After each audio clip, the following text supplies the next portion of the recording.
Hello friends, welcome back to this channel. दोस्तों, इस video में हम लोग बात करने जा रहे हैं दीवान हाउसिंग फाइनेंस लिमिटेड को लेकर के। लेकिन शुरू करें उससे पहले दो रिक्वेस्ट करना चाहूँगा। अगर आपको डीमैट अकाउंट ओपन कराना है तो डिस्क्रिप्शन बॉक्स देख सकते हैं, एक लिंक ड्रॉप किया गया है।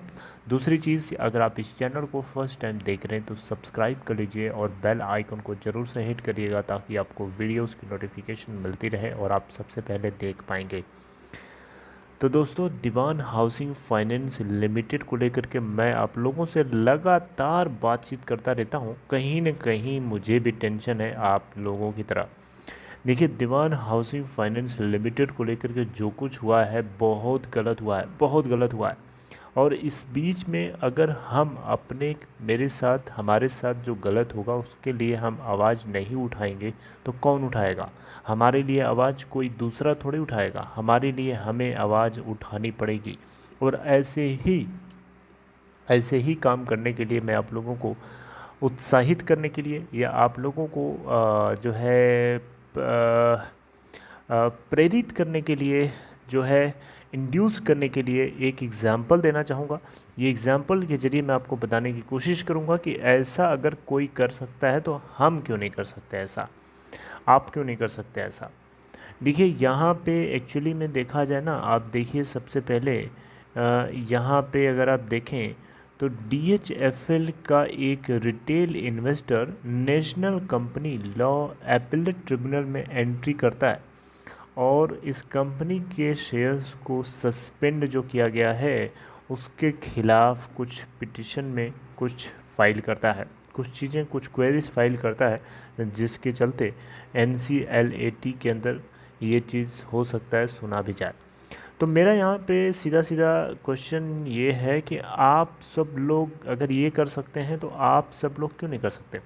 और अगर हम आप सब मिल कर के इंडिविजुअली अगर हम ये काम करते हैं तब भी कहीं ना कहीं अथॉरिटीज़ के ऊपर प्रेशर बनेगा इस मुद्दे के ऊपर एक बार सोचने के लिए। नहीं तो अगर हम प्रेशर नहीं बनाएंगे, हम अगर आवाज़ नहीं उठाएंगे तो क्या अथॉरिटीज़ आपको लगता है अपने आप सोचेंगी?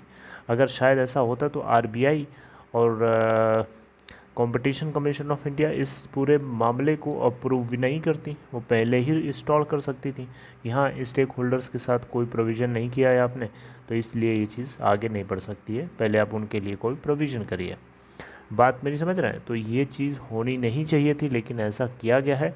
And we should fight for our right by raising our voices. देखिए, इस प्ली के अंदर इस इन्वेस्टर ने ये एक्यूज़ किया है कि DHFL के एडमिनिस्ट्रेटर और लेंडर्स को ये चीज़ जब पहले से पता थी तो उन्होंने टाइमली इन्फॉर्म क्यों नहीं किया? उन्होंने टाइमली इन्फॉर्म नहीं किया, जिसकी वजह से जब उनको पता था कि इस कंपनी के डिलिस्टिंग को लेकर के इम्पेंडेशन चल रही है, तो ये चीज़ जो है क्लियर कट बताना चाहिए। और आपको बताना चाहूँगा यहाँ पे ये भी मेंशन है कि जो है Piramal capital housing finance limited, जो कि पिरामिल ग्रुप की एक साइड कंपनी है जिसके अंदर ये DHFL को एक्वायर करके मर्ज कराने की बात चली है। तो इस कंपनी ने DHFL को डीलिस्ट कराने की बात जो है जनवरी 2021 में ही एक्सेप्ट कर लिया था। उसके बावजूद भी लेंडर्स ने इन्वेस्टर्स को ये चीज़ भनक तक नहीं लगने दी कि ये सब हो सकता है, और जनवरी से जून तक लगातार इसके अंदर ज़बरदस्त बाइंग कंटिन्यूस होती रही है। आप अगर देखें तो 19 अप्रैल से लेकर के 8 जून तक 70% तक प्राइस में इंक्रीमेंट जंप हमें देखने को मिला। और यहाँ पे बहुत सारे बायर्स, यहाँ पे रिस्क है तो इश्क है, इस तरीके के फंडामेंटल, हाँ, इस तरीके के फॉर्मूले के आधार पर लोगों ने बाइंग किया और आज सब कुछ उनका बिखरा पड़ा हुआ है, राइट। तो ये चीज़ जो है कहीं, और दूसरी चीज़ आपको ये भी पता है कि security exchange board of India को जब ये बात कंपनी की तरफ से ऑफिशियली एडमिनिस्ट्रेटर 8 को बता देता है, 8 जून को, तो ये बात 11 जून को क्यों डिलिस्ट, मतलब सस्पेंड किया गया, 9-10 किस लिए खोला गया था? ये चीज़ भी तो एक डाउट क्रिएट करती है, एक क्वेश्चन क्रिएट करता है। तो यही सब पॉइंट्स हैं जिन सभी को सोचकर समझकर आप सब लोगों को ये कदम उठाना पड़ेगा। अगर आप नहीं उठाएंगे आवाज़ तो कौन उठाएगा? फिर कोई नहीं उठाएगा। आप लोगों की आवाज़ उठाने से ही चीज़ें होंगी। बिना आवाज़ उठाए कुछ नहीं होता इस देश में, इस दुनिया में, समझ रहे हैं? तो इसलिए मुझे लगता है कि आप सब लोगों को भी इसी रिटेल इन्वेस्टर की तरह आप सब लोगों को कदम उठाने चाहिए। दूसरी चीज़, मेरे को एक बात और आप लोगों में से किसी ने लिखा था ट्विटर कमेंट में, तो मेरे को लगा कि वो चीज़ बता। देखिए, उन्होंने लिखा था कि अगर हर जितने भी DHFL के स्टेक होल्डर्स हैं जिनका पैसा फंसा है या जो FD होल्डर्स हैं, ये सभी के सभी मिल करके ट्वीट करें। जी हाँ, सभी के सभी मिल करके जो अथॉरिटीज़ हैं उन सभी को ट्वीट करें इस प्रॉब्लम को लेकर के। शायद वहाँ से भी क्यों कोई प्रेशर बने, कुछ हो सकता है वहाँ से भी कुछ सुनवाई हो इस मुद्दे के ऊपर, क्योंकि इसके ऊपर सुनवाई होना समझना बहुत ज़रूरी है।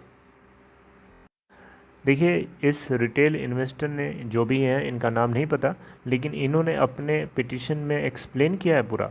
इन्होंने लिखा है कि इस सेक्शन 230 जो कि कंपनीज एक्ट 2013 के अंदर ये चीज़ ये इन्वेस्टर्स को, रिटेल इन्वेस्टर्स को पावर देती है कि माइनॉरिटी शेयर होल्डर्स के पास राइट होता है कि क्या आगे कुछ हो रहा है।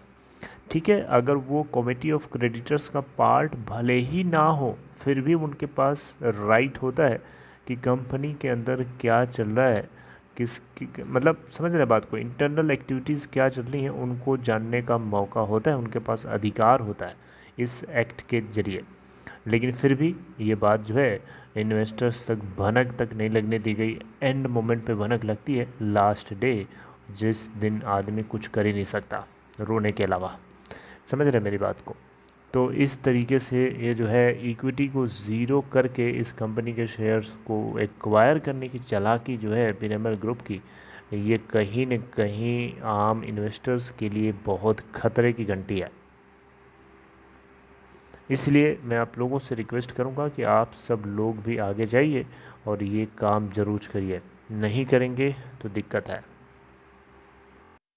वैसे भी आपको बताना चाहूँगा, अभी हाल ही में इनके कमेटी ऑफ क्रेडिटर्स की वोटिंग हुई थी प्रपोज़ल प्लान को लेकर के। और प्रपोज़ल प्लान जो है, मतलब जो इंक्रीमेंट था पे आउट के अंदर, वो एडमिनिस्ट्रेटर की तरफ से दिया गया था और ये कमेटी ऑफ क्रेडिटर्स को बिल्कुल भी पसंद नहीं आया, जो कि NCLT के डायरेक्शन के बिल्कुल भी खिलाफ़ है। तो मुझे लगता है कि NCLT यहाँ पे कुछ ऐसा कदम उठा सकती है जो शायद पिरामिड ग्रुप को अच्छा ना लगे। और मैं तो चाहता हूँ कि ऐसा कुछ कदम उठाए कि इस कंपनी को वापस स्टॉक एक्सचेंज के ऊपर रीलिस्ट करा दिया जाए। देखिए, डीलिस्ट नहीं हुई है अभी भी, कंपनी डिलिस्टेड नहीं है, कंपनी को सिर्फ सस्पेंड किया गया है। तो उस सस्पेंशन अब रिमूव करा के उसकी ट्रेडिंग स्टार्ट कर दी जाए और ऐसे इस कंपनी को ऐसे इंसान के हाथ में दे दिया जाए, ऐसे एडमिनिस्ट्रेटर के, ऐसे प्रमोटर के हाथ में दे दिया जाए जो इस कंपनी को ढंग से चलाए और इसकी इक्विटी को ज़ीरो ना करे, ताकि इन्वेस्टर्स भी बचे रहें, शेयर होल्डर्स भी बचे रहेंगे और जो FD होल्डर्स हैं, जो डिपॉजिटर्स हैं, उन सभी की मेहनत की कमाई उनके हाथ में रहेगी, ना कि किसी दूसरे के हाथ में चली जाएगी। This is all, take care.